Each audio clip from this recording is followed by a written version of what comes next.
খুচরা টাকা ছিল না বলে ছোটো বোনের কাছ থেকে 50 টাকা ধার নিয়েছিলাম। সেটাই এখন জীবনের কাল হয়ে দাঁড়িয়েছে।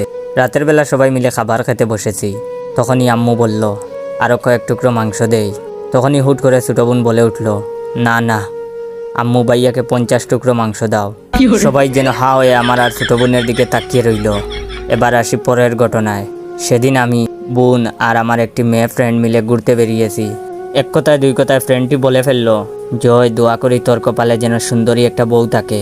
আমি কিছু বলার আগেই আমার ছোটো বোন উত্তর দিয়ে দিল, না আপু, ভাইয়ার তো একটা বউ দিয়ে হবে না, ভাইয়ার 50টা বউ লাগবে।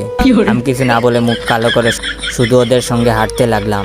সেদিন আমার ছোটো বোনের স্কুলে গিয়েছি ওর এক্সাম ফি দেওয়ার জন্য। যথারীতি হেড স্যারের রুমে গিয়ে জানা সত্ত্বেও জিজ্ঞেস করলাম, স্যার কত টাকা দিতে হবে?